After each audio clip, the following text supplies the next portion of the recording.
Guys, may dumating na taga Meralco. So sa wakas may dumating na, kasi matagal na namin nireport to na gusto namin paputulan yung mga sanga nitong puno na to. Kasi pagka may mga bagyo-bagyo, nangyari na dati itong kable na to. Ayan, sa lakas ng hangin, yung sanga niya na naputol niya yung kable na yan, tapos nagkaroon ng short. Kaya after nung bagyo, siguro mga 2 weeks pa kami walang kuryente, naputulan yan kasi so, buti naman.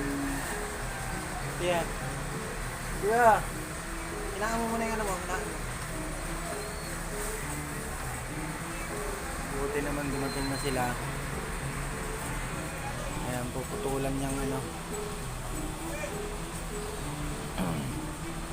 kaya lang magiging mainit na dito sa terrace namin.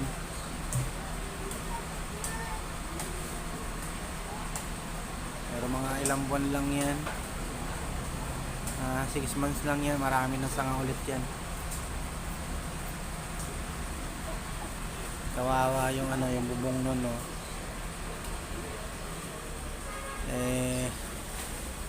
Hindi nila samantalahin na habang nandiyan na yung Meralco, pakiusapan na putulin yung sangang tumutusok dun sa may bubong nila. Wala yatang tao eh.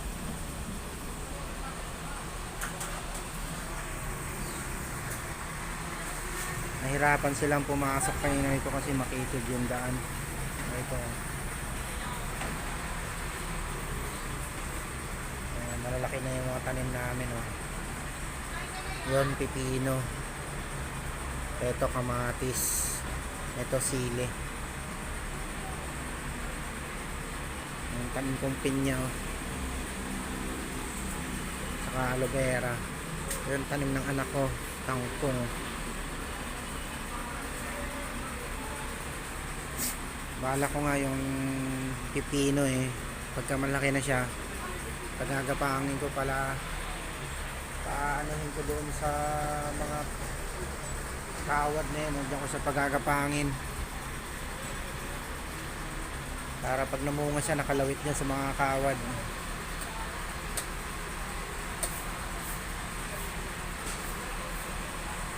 Ayun, ayaw na.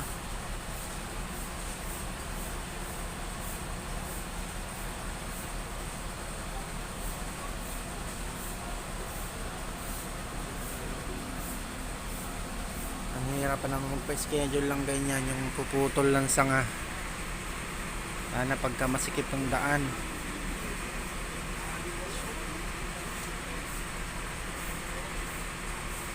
Okay sana yung may puno sa harap, kaya lang kung may malapit nga sa mga kawad ng kuryente, ayun mangyayari.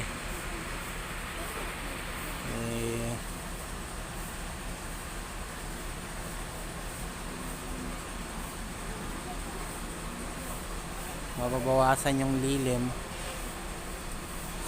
pero mas magiging mahangin naman kasi na bablock ng puno na to yung hangin, kaya hindi gaano nakakapasok dito sa bahay, dito sa terrace.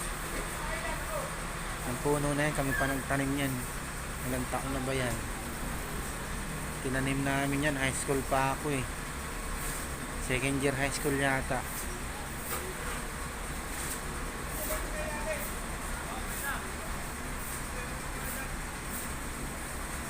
Mabilis kasi lumaki talaga yung talisay.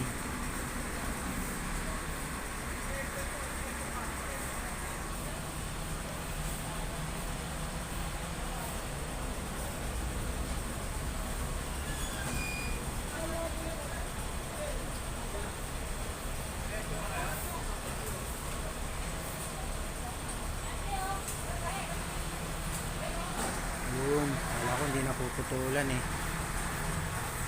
mabawasan pa rin pala.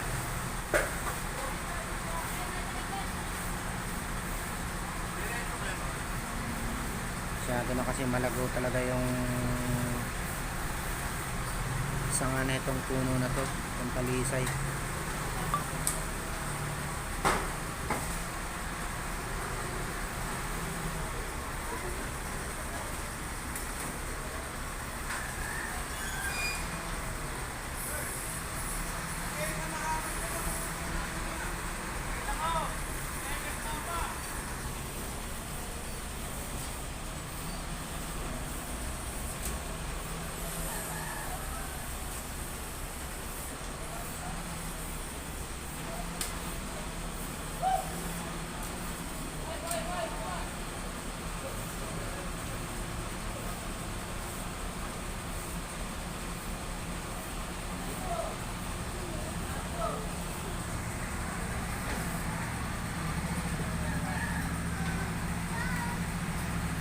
Ayun, pinutol din.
Kailangan maputulan pa to yung yung sasabit dito.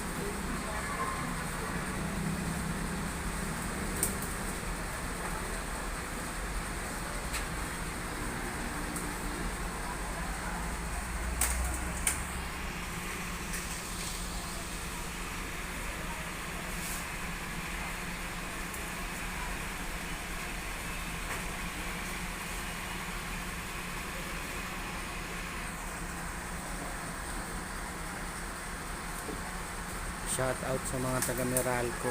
Thank you.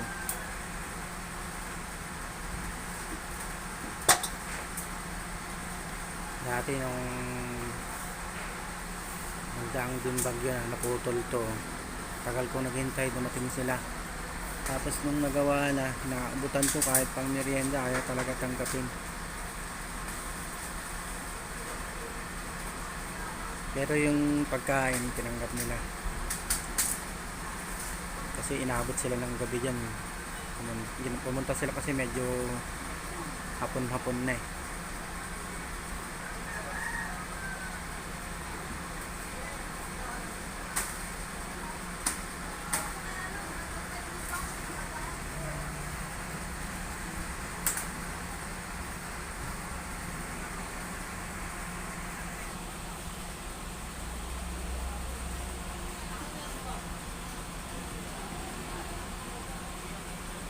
Ayaw nakatira dun. Oh. Sana mapag-usapan nilang putulin yung sangang tumutulok ko doon sa bubong nila. Oh.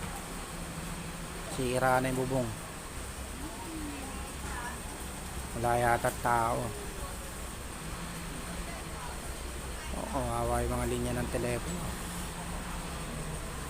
Mga fiber pa naman to. Ang dali maputol.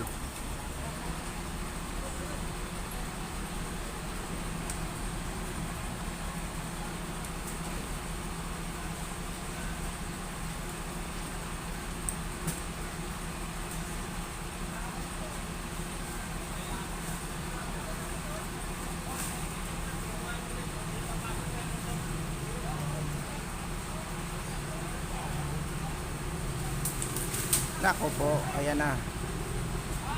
Inihagis na lang. Kawawa yung linya ng telepono, mabagsakan nun. Makati pa naman dyan, daming langgam na malalaki.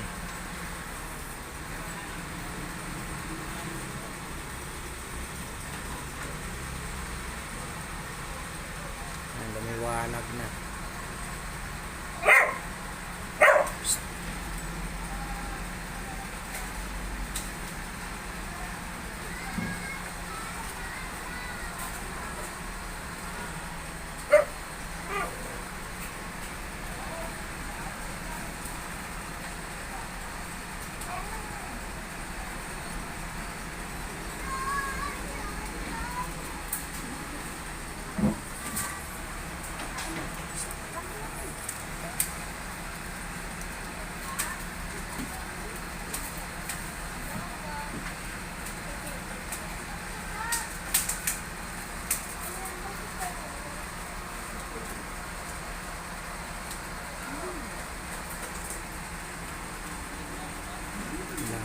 sila.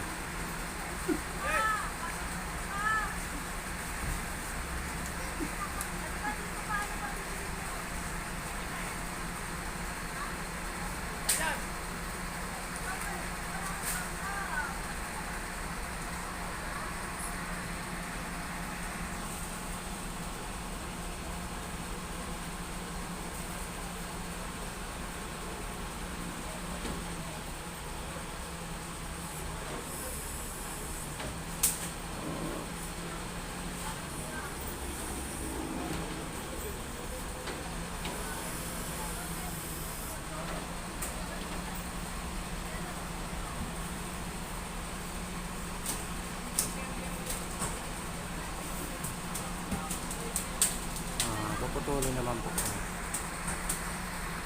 Ngayon, nasira na yung lubong dahil natutusok ng nangasang. Nabali yan ng nakarambag yun.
Sakay ka ron?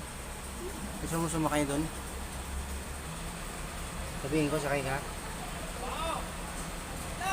Ha? Di ka na bababa. Doon ka na lang.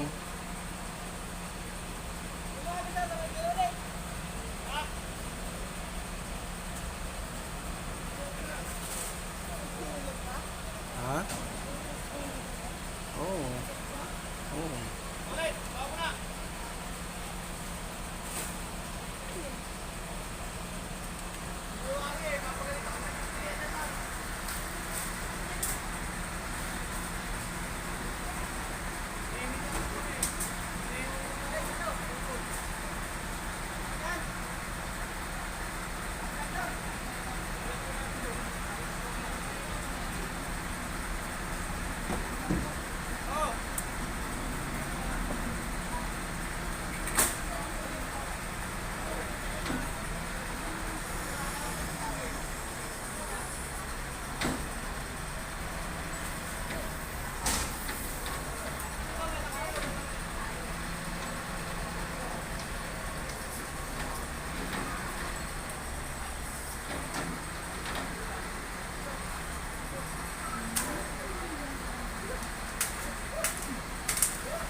Kasi ilagay doon sa loob nila yung sanga eh.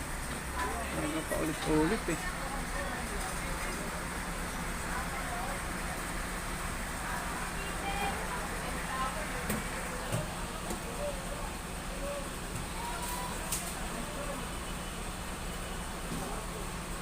Sambalik na lang nila. Tapos na yan. Putol na yan doon.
kamaster.